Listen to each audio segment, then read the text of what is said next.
बुधवार व्रत की प्रामाणिक पौराणिक कथा।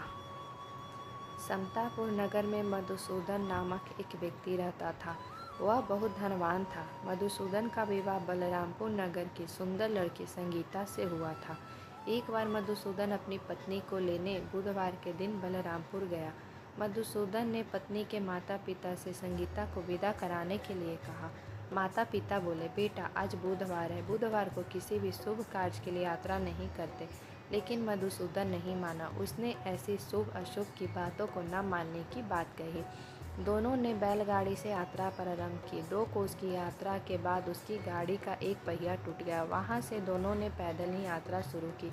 रास्ते में संगीता को प्यास लगी। मधुसूदन उसे एक पेड़ के नीचे बैठाकर जल लेने चला गया।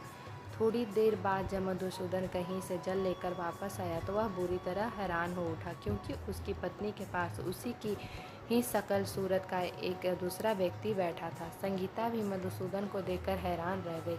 वह दोनों में कोई अंतर नहीं कर पाई।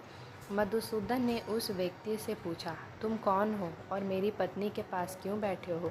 मधुसूदन की बात सुनकर उस व्यक्ति ने कहा, अरे भाई, यह मेरी पत्नी संगीता है। मैं अपनी पत्नी को ससुराल से विदा कराकर लाया हूँ, लेकिन तुम कौन हो जो मुझसे ऐसा प्रश्न कर रहे हो?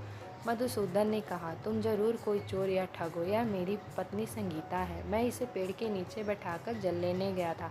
इस पर उस व्यक्ति ने कहा, अरे भाई, झूठ तो तुम बोल रहे हो। संगीता को प्यास लगने पर जल लेने तो मैं गया था। मैंने तो जल लाकर अपनी पत्नी को पिला भी दिया है। अब तुम चुपचाप यहाँ से चलते बनो, नहीं तो किसी सिपाही को बुलाकर तुम्हें पकड़वा दूंगा।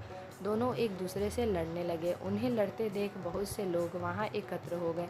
नगर के कुछ सिपाही भी वहाँ आ गए। सिपाही उन दोनों को पकड़कर राजा के पास ले गए।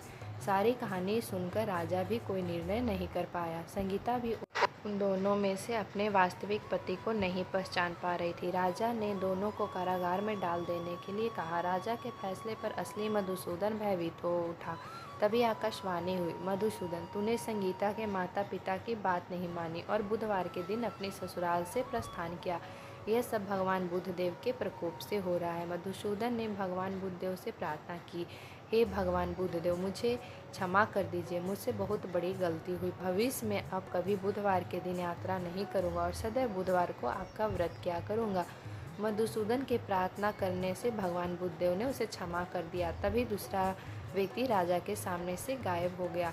राजा और दूसरे लोग इस चमत्कार को देख हैरान हो गए। भगवान बुद्धदेव की इस अनुकंपा से राजा ने मधुसूदन और उसकी पत्नी को सम्मानपूर्वक विदा किया। कुछ दूर चलने पर रास्ते में उन्हें बैलगाड़ी मिल गई। बैलगाड़ी का टूटा हुआ पहिया भी जुड़ा हुआ था।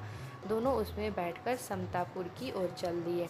मधुसूदन और उसकी पत्नी संगीता दोनों बुधवार को व्रत करते हुए आनंदपूर्वक जीवन यापन करने लगे।